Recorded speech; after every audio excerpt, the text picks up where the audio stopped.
Montana Territory, 1878.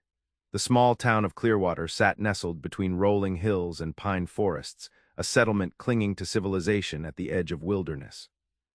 In the pre-dawn light, the town was silent save for the occasional whicker of horses and the distant howl of a lone wolf. This was a land where fortunes could be made and lost in a day, where danger lurked behind every shadow, and where a person's word meant more than gold. Sam Blackett had learned the hard way that attachments were dangerous in frontier country. At 25, the young cowboy had already witnessed enough death and betrayal to last several lifetimes. He'd buried his parents after a Blackfoot raid when he was just 17, watched his older brother die from fever 2 winters ago, and lost his best friend in a saloon brawl over a card game.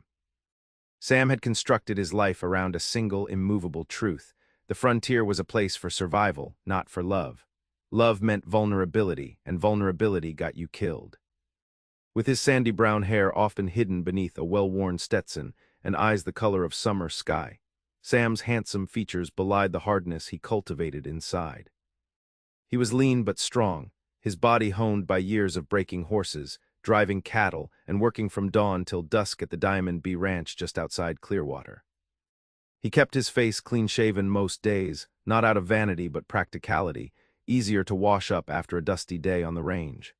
Sam preferred the company of horses to people, finding solace in the rhythmic work of the ranch. He had convinced himself that this was enough, that the occasional visit to town for supplies and perhaps a whiskey at the Silver Dollar Saloon was all the human contact a man needed to survive. Happiness wasn't the goal, staying alive was. The trouble started when the stagecoach arrived 3 months ago, carrying among its passengers Miss Julianna Montgomery, 21 years old and fresh from Boston. She had come west to take ownership of her late uncle's mercantile store, a prospect most townsfolk had bet against. Eastern girl like that won't last a month, they'd whispered, but Julianna had defied expectations. With her honey-blonde hair typically swept into a practical bun and intelligent hazel eyes that missed nothing, she had transformed the failing mercantile into a thriving business in short order. She wore modest dresses in practical fabrics, though even these couldn't hide her natural beauty. There was something about the way she carried herself, proud but not haughty, confident but never cruel, that drew people to her, including, much to his dismay, Sam Blackett. He had first encountered her when picking up supplies for the ranch. She'd been struggling with a heavy crate, and without thinking, he'd stepped forward to help. Their hands had touched briefly, and something electric had passed between them. She had smiled then, thanking him with a warmth that had burrowed under his skin and refused to leave. "Mr. Blackett, isn't it?" she had asked, dusting off her pale blue dress. "I've heard you're the best horseman in the territory." "Just Sam, ma'am," he had replied, tipping his hat awkwardly, "and folks tend to exaggerate." "I don't believe they do. Perhaps you could advise me on purchasing a suitable mount sometime. I find I need to make deliveries to the outlying farms." Something in Sam had wanted to refuse, to retreat back to the safety of isolation. Instead, he'd heard himself agreeing to return the following week. It was the first of many visits, each one chipping away at the walls he'd built around his heart. On a bright Tuesday morning in June, Sam stood in the mercantile, watching Julianna inventory her stock. She hummed softly as she worked, pausing occasionally to make notes in her ledger. The morning sun streaming through the windows caught in her hair, giving her an almost ethereal glow. "You're staring, mister." "Blackett," she said without looking up, a smile in her voice. Sam cleared his throat, embarrassed to be caught, just wondering how a Boston lady ended up running a store in Montana Territory. She paused then, setting down her pencil. "Sometimes life takes unexpected turns. My parents died of influenza 2 winters ago. Uncle Richard was my only remaining family. When he passed and left me the store, it seemed like fate, perhaps." "Do you miss Boston?" Sam asked, leaning against a barrel of flour. "Parts of it," she admitted. "The libraries, the concerts, but there's something honest about this place. People say what they mean. The land doesn't pretend to be anything, but what it is, beautiful and dangerous." "Like you," Sam said, the words escaping before he could catch them. A blush crept across her cheeks, but she met his gaze steadily. "I've never thought of myself that way." The conversation might have continued, but the shop door swung open, admitting Elijah Parker, the town's mayor and owner of the bank. He was a portly man with small, calculating eyes and a forced smile that never reached them. "Miss Montgomery, just the lady I wanted to see," he boomed, ignoring Sam completely. "I've come to discuss my offer again. I really must insist you reconsider selling the mercantile to me. A lady of your refinement shouldn't be burdened with such common labor." Sam watched Juliana's posture stiffen, though her voice remained polite. "As I've told you before, Mr. Parker, I have no intention of selling. The store is doing quite well under my management." "For now, perhaps," Parker said, his smile thinning. "But winter is coming and things can get quite difficult here. Bandits on the roads, supply shortages. It would be a shame if something were to happen to your little enterprise." The threat, thinly veiled as concern, hung in the air.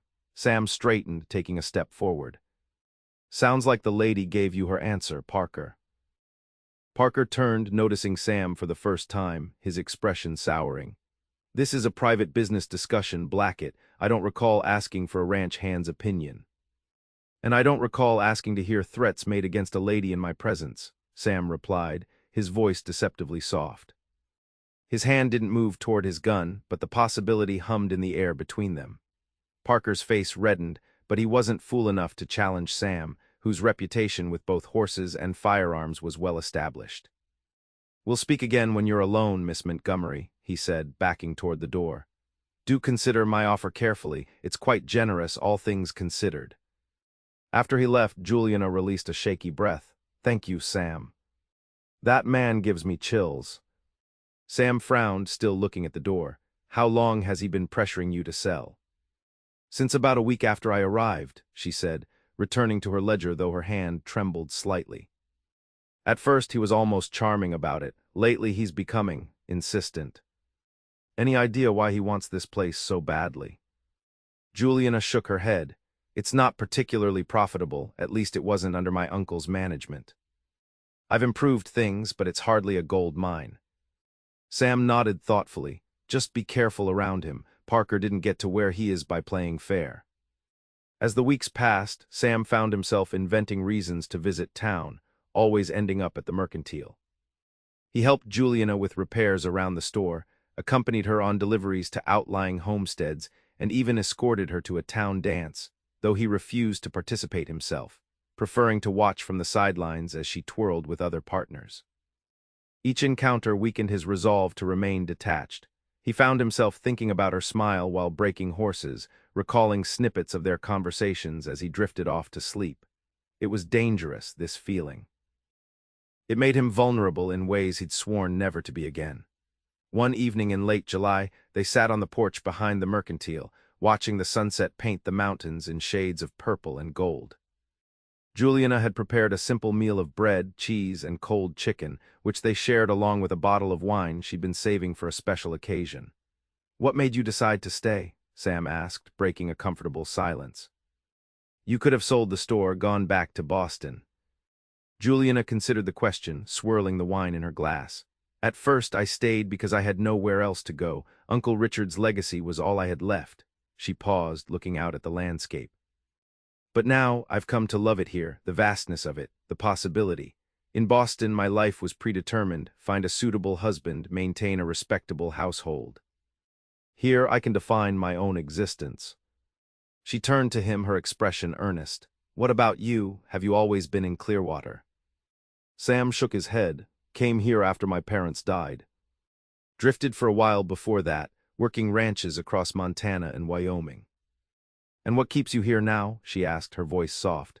The real answer you stuck in his throat. Instead, he shrugged. "Good land, fair boss. No reason to leave. No family to return to somewhere." "No," he said shortly. "They're all gone now." Juliana reached out, her fingers brushing his hand lightly. "I'm sorry, Sam. I understand that loss." The touch of her hand sent warmth spiraling through him, breaking down his defenses.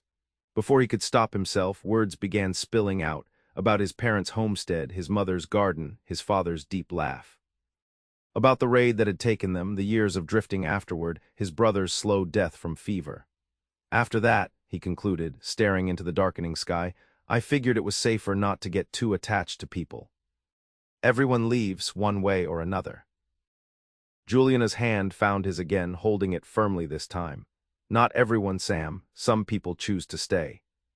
He looked down at their intertwined fingers, then up to her face, illuminated by the last rays of sunlight. The air between them seemed to crackle with unspoken feelings. Juliana, he began, not sure what he was going to say. Before he could continue, a gunshot shattered the evening calm. It came from the direction of the bank, followed by shouting and the sound of running horses. Sam was on his feet instantly. "Stay here," he ordered, drawing his revolver and moving toward the front of the store. "I will not," Juliana replied, gathering her skirts and following him. "That's my town, too." They rounded the building to see 3 masked men on horseback in front of the bank, saddlebags bulging with what was undoubtedly stolen cash. 2 bodies lay motionless in the street, one the bank guard, the other a bystander who had been in the wrong place at the wrong time.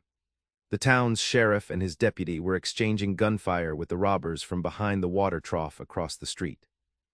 One of the bandits spotted Sam and Juliana and wheeled his horse toward them, raising his pistol. Without hesitation, Sam pushed Juliana behind him and fired twice. The first shot missed, but the second caught the robber in the shoulder, knocking him from his horse. The man scrambled to his feet and ran for the nearest alley, clutching his bleeding shoulder. The other 2 robbers, seeing their companion wounded and recognizing that the situation was deteriorating, spurred their horses and galloped out of town, shots following them as they disappeared into the gathering dusk. The wounded robber didn't get far. The sheriff's deputy caught him before he could escape, dragging him back to face justice. In the aftermath, as the town gathered to assess the damage, Sam kept Juliana close, his arm protective around her shoulders. The bank had been robbed of a substantial sum, and 2 men were dead, but it could have been worse. "Are you all right?" Sam asked, examining her face for signs of shock. She nodded, though her face was pale. "Yes." "But those poor men." She looked toward where the bodies were being covered with blankets, family members already gathering, their wails of grief piercing the night. Sam tightened his arm around her. "This is the reality of frontier life, Juliana. Violence can come without warning. Death is always just around the corner." "I know that," she said quietly, "but knowing doesn't make it easier to witness." They stayed to help with the wounded and comfort the bereaved. It was past midnight when Sam finally walked Juliana back to her rooms above the mercantile. At her door, she turned to him, her face shadowed in the dim light of the lamp she carried. Would you stay tonight?" "Not," she flushed, realizing how her request might sound.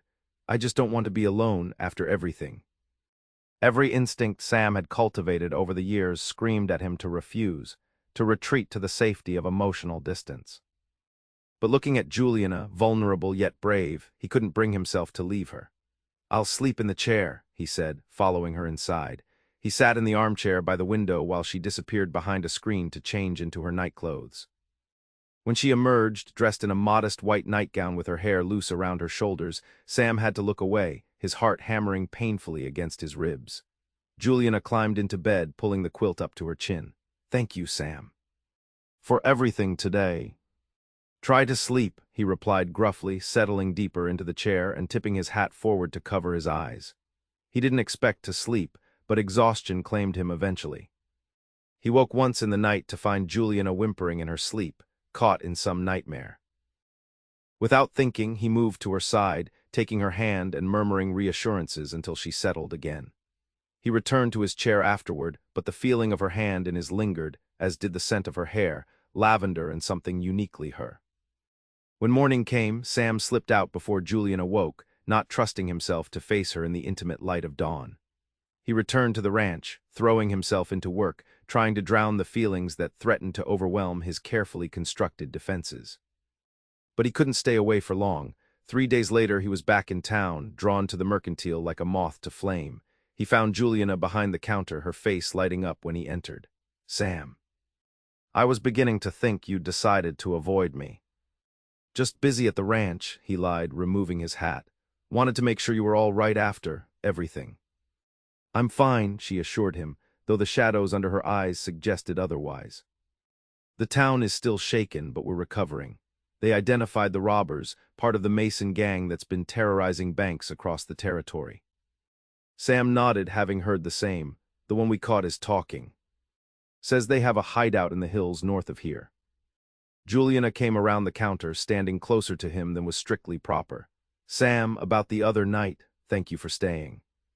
It meant a great deal to me." He shifted uncomfortably, unused to gratitude. Anyone would have done the same. "No, they wouldn't have," she said softly. "You're a good man, Samuel Blackett, even if you try to hide it." Before he could respond, the shop door opened again, and Parker entered, his usual smug expression replaced by something harder, more determined. "Miss Montgomery, Blackett." He acknowledged them both this time, though his tone remained cold. "I've come with news that might change your perspective on our previous discussions." Juliana straightened, her business manner sliding into place.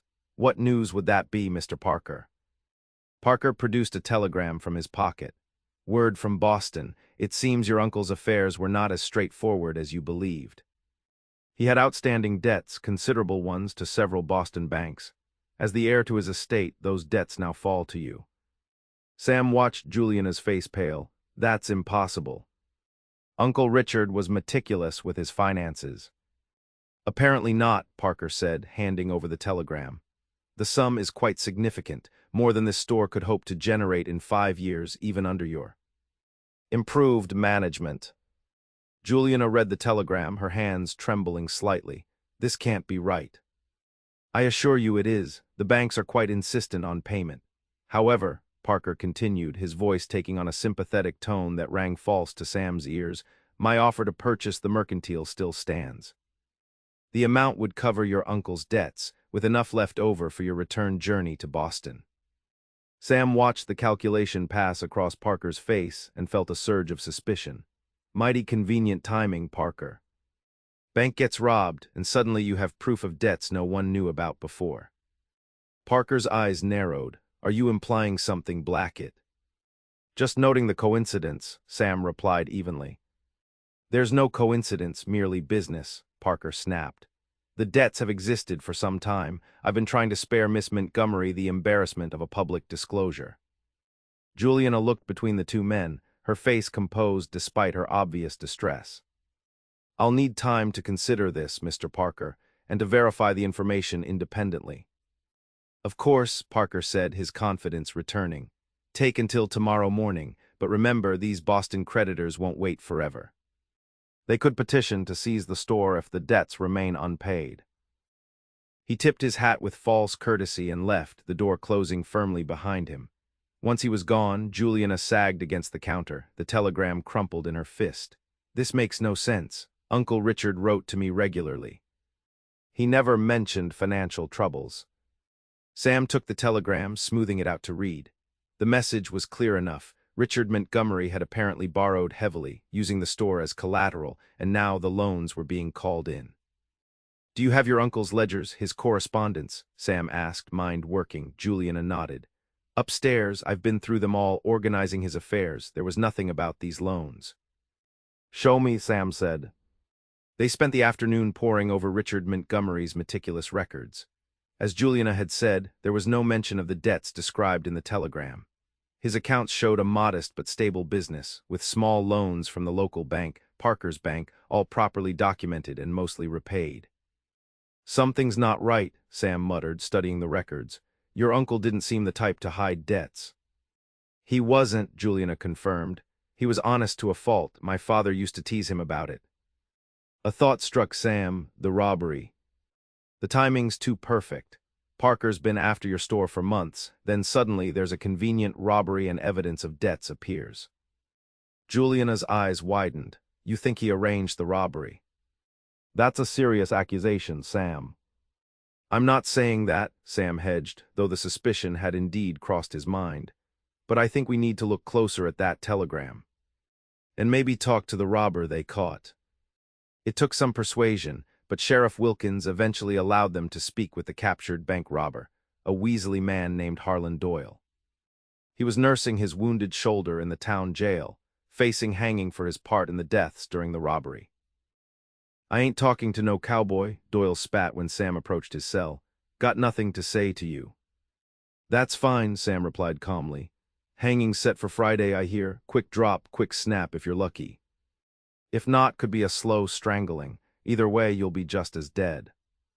Doyle's face paled beneath the prison grime. What do you want? Information about who hired you. The robber's eyes darted nervously to the door. Nobody hired us. We rob banks, that's what we do. Strange coincidence you choosing Clearwater, Sam pressed. Small town, small bank, bigger pickings in Helena or Butte. Doyle shrugged, wincing as the movement pulled at his wound. We go where the money is. And how did you know there was money here? The prisoner remained silent, but his eyes flickered again toward the door, as if fearing someone might be listening. Look, Sam said, lowering his voice, I know someone tipped you off, someone who wanted a distraction, maybe promised you a bigger cut than usual. I don't know what you're talking about, Doyle insisted, but his voice lacked conviction. Sam leaned closer to the bars. The men who died have families, wives, children, their blood is on your hands, but also on whoever sent you here. That person's walking free while you're facing the gallows. Something shifted in Doyle's expression, a flicker of anger, perhaps resentment. What's in it for me if I talk? Can't promise anything about the hanging, Sam said honestly. But I'll make sure the judge hears that you cooperated, might mean a proper burial instead of a pauper's grave. It wasn't much of an offer, but in Doyle's position, any small mercy might seem worth grasping. The prisoner was quiet for a long moment, seemingly weighing his options. Wasn't supposed to be no killing, he finally muttered, just in and out, create some excitement. He said the safe would be unlocked, easy pickings. Who said? Sam pressed, though he already suspected the answer. Doyle hesitated.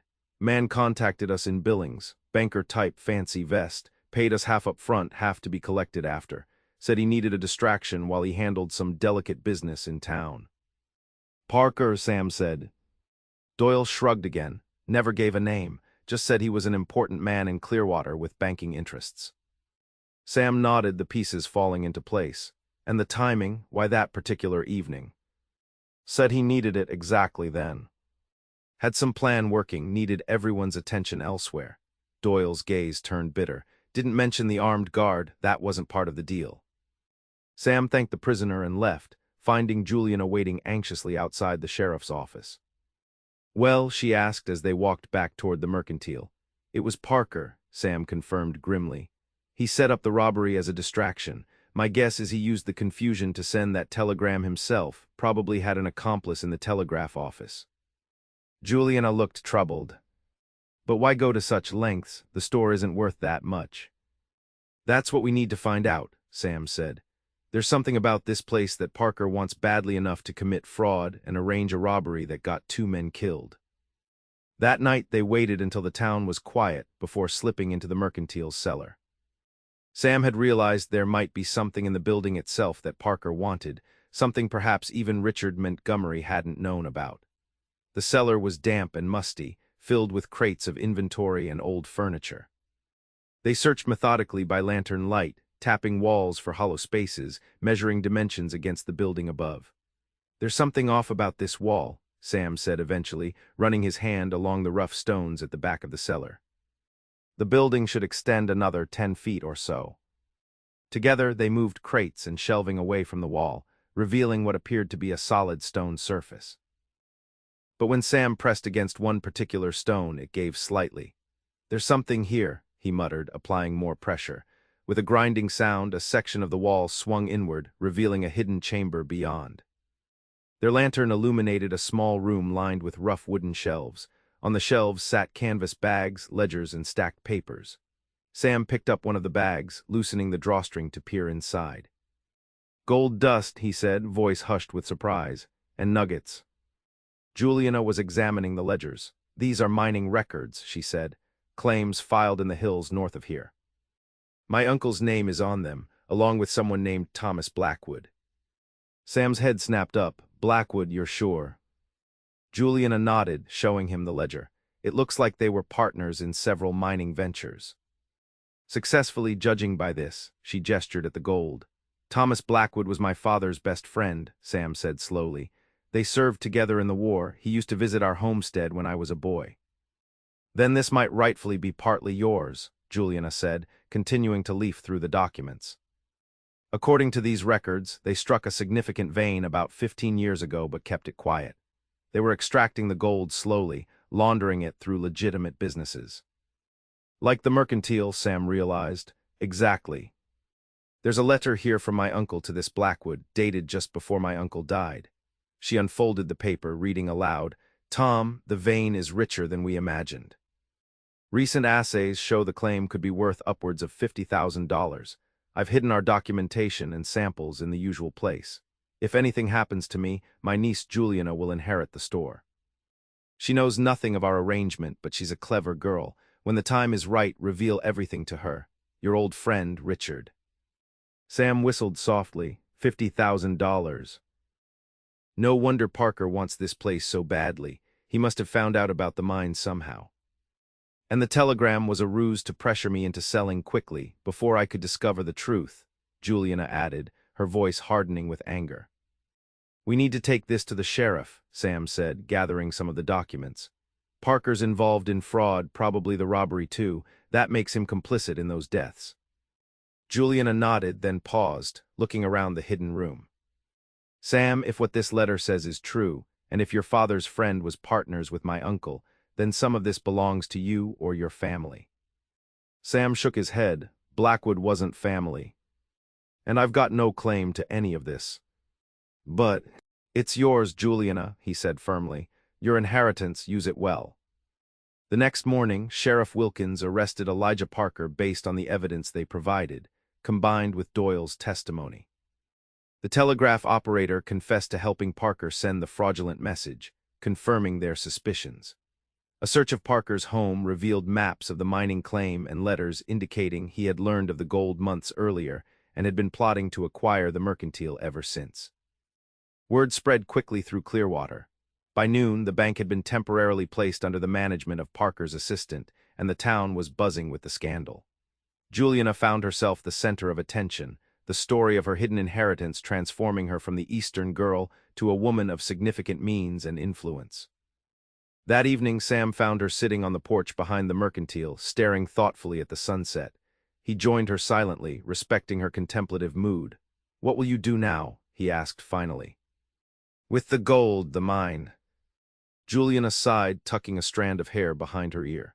"I've been thinking about that all day. It's more money than I ever imagined having. I could go anywhere, do anything." Sam nodded, feeling a familiar hollowness spreading in his chest. Of course she would leave. Everyone always did. Boston, maybe. You could have the life you were meant to have there. She turned to look at him, her expression unreadable in the fading light. "Is that what you think I want?" Sam shrugged, struggling to keep his voice neutral. "Seems like the sensible choice. No more frontier hardships, no more bandits and bank robberies. No more sunsets like this," she said softly. "No more open skies and honest people. No more—" She trailed off, looking down at her hands. "No more what?" Sam asked, his heart beating faster despite his efforts to remain detached. "No more you," Juliana said simply, meeting his gaze. "I've decided to stay, Sam. Clearwater is my home now. The mine gives me the means to do some good here, invest in the town, help it grow. Maybe expand the mercantile or start a proper school." Relief washed over Sam, followed immediately by a renewed sense of panic.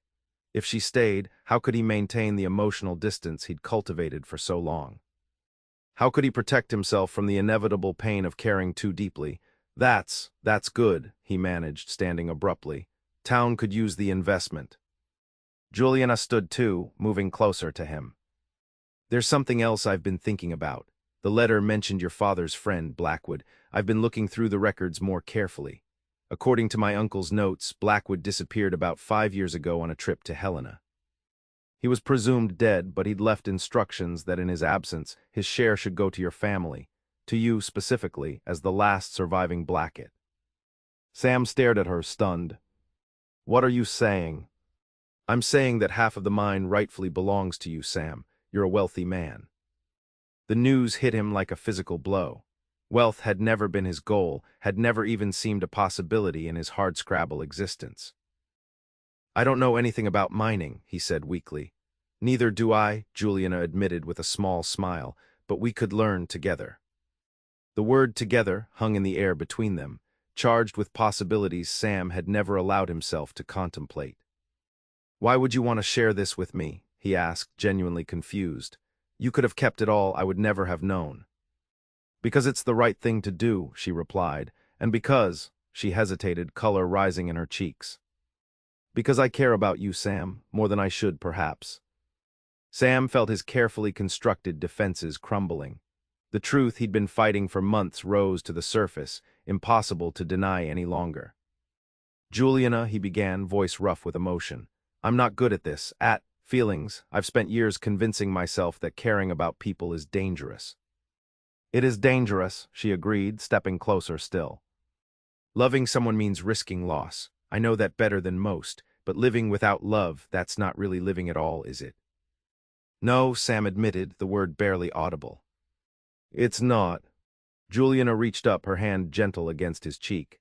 I'm not asking for promises, Sam, just possibility, a chance to see what might grow between us. In that moment, with the last light of day painting the world in gold, and the woman he loved standing before him, brave and beautiful, Sam made his choice. He bent down, closing the distance between them, and kissed her. It was a tentative kiss at first, uncertain, but it deepened as Juliana responded, her arms winding around his neck. When they finally broke apart, both were breathing heavily, and Sam felt as though something fundamental had shifted inside him, as if a door long locked had finally been opened. I love you, he said, the words strange yet right on his tongue. God help me, I've tried not to, but I do. Juliana smiled, tears glistening in her eyes. And I love you, Samuel Blackett. Enough to stay in this wild country forever, if you'll have me. The weeks that followed were transformative for both Sam and Juliana, and for Clearwater itself. With Parker awaiting trial in the territorial capital, the town began to heal from his manipulations. The families of the men killed in the robbery received generous compensation from the recovered mine proceeds, along with promises of ongoing support. Sam resigned from the Diamond B Ranch and moved into town, working with Juliana to manage both the mercantile and their newly acknowledged mining interests. They hired a professional foreman to oversee the mine operations, focusing themselves on how the proceeds could benefit the community. Their courtship progressed under the watchful and generally approving eyes of the townsfolk.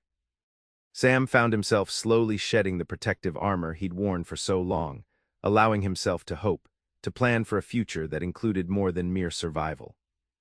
4 months after the discovery of the hidden room, on a crisp October morning, Sam woke before dawn to find Juliana already dressed and moving quietly around their shared office at the back of the mercantile.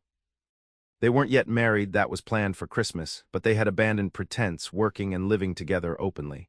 What are you doing up so early? He asked, rubbing sleep from his eyes. Juliana startled, then looked guilty. I was hoping to be gone before you woke. Sam felt a cold knot form in his stomach. Gone where? To Helena, she said, setting down the papers she'd been gathering. There's a land auction tomorrow. Several parcels adjacent to our mine claim are being sold. I wanted to assess them, perhaps acquire them if they're promising. Relief flooded through Sam, followed by confusion at his own reaction. Why not tell me? I would have come with you. Juliana sighed, coming to sit beside him. You've been working so hard on the new school building. I didn't want to pull you away from that, and it's just for 2 days.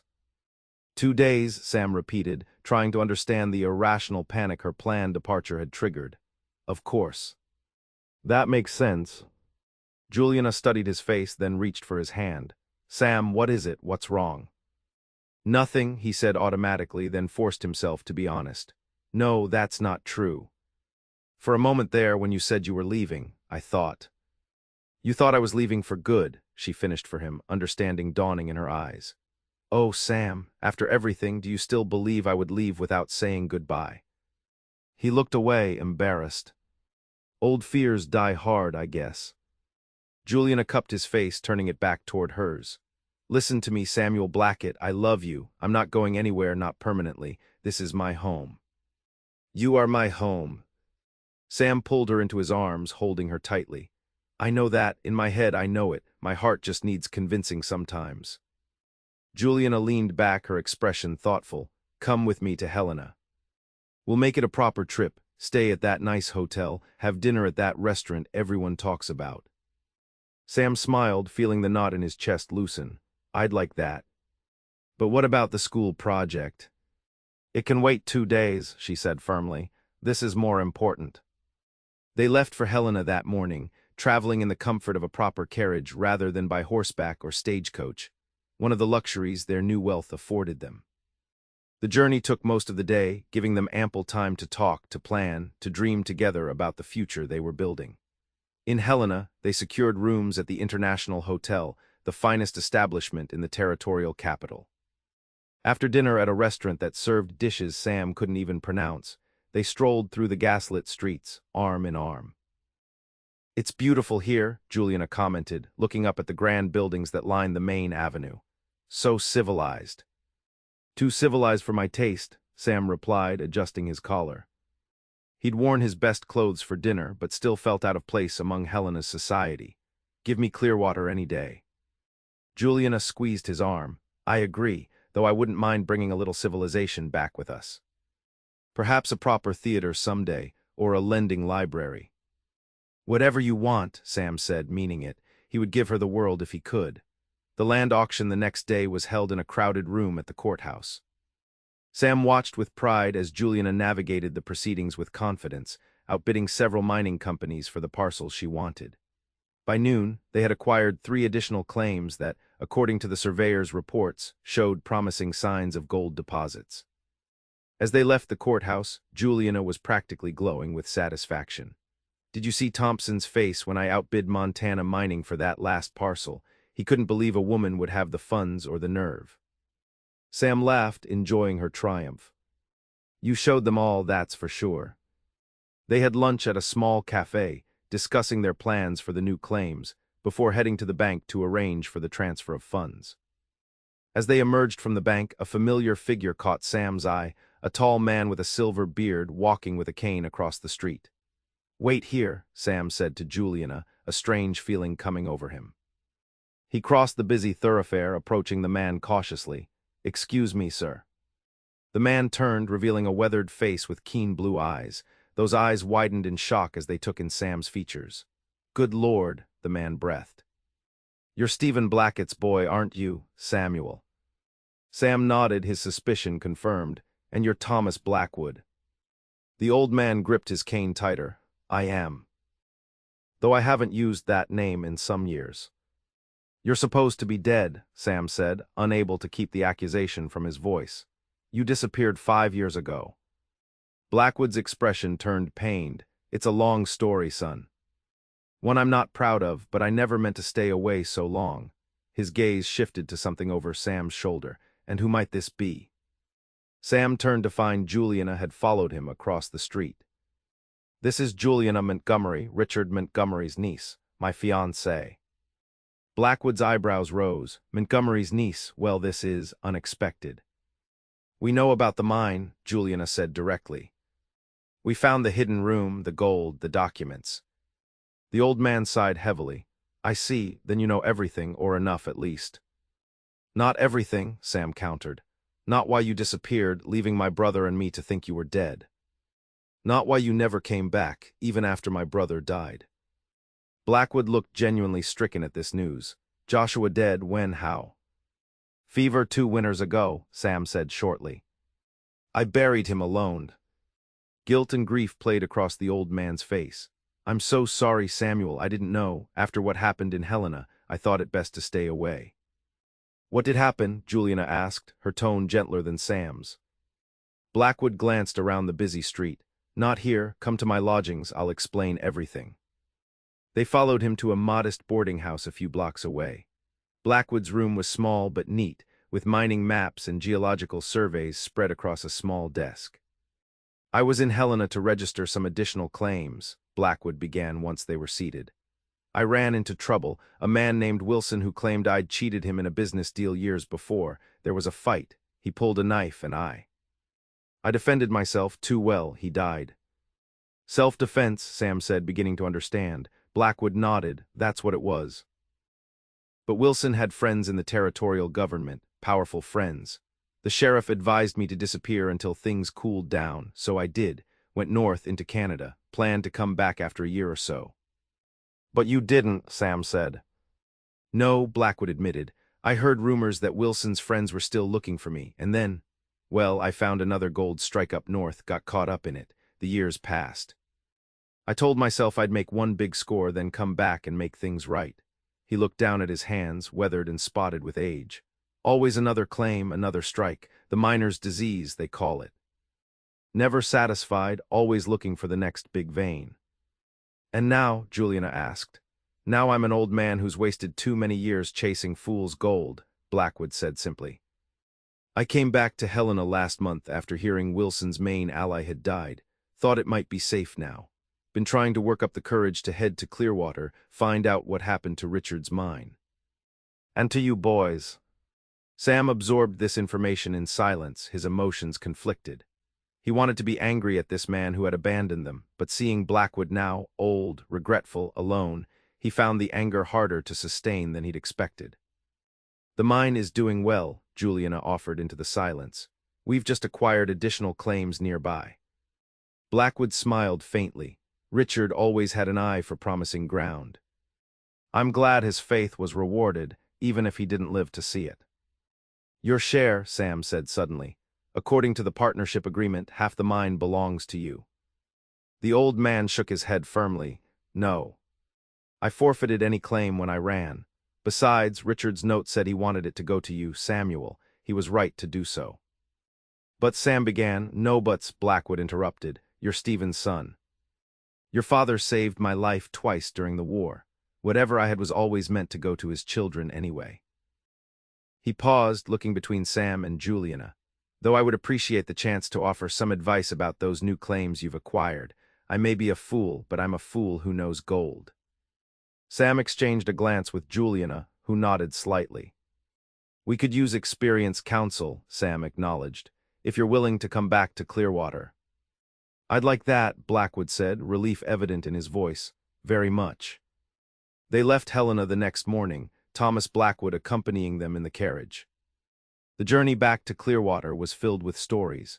Blackwood sharing tales of Sam's father that he'd never heard, of Richard Montgomery's shrewd business instincts, of the early days of prospecting in the territory.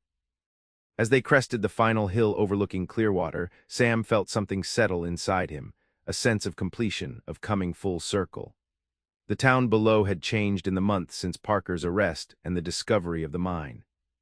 New buildings were going up, including the schoolhouse Sam had been helping to construct. The mercantile had been expanded, with a new wing that would soon house a lending library, Juliana's pet project. Quite a sight, Blackwood commented, peering out the carriage window. Clearwater's growing. It is, Juliana agreed, her hand finding Sam's. We're trying to make sure it grows right, not just bigger but better. A place where people can build real lives. Sam squeezed her hand, thinking about how much his own life had changed since that day Juliana had arrived on the stagecoach.